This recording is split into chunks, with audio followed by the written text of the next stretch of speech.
John Barnett spent 32 years at Boeing.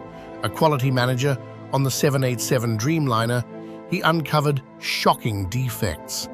Oxygen systems failing 25% of the time, metal shavings left inside planes, and knowingly installed defective parts.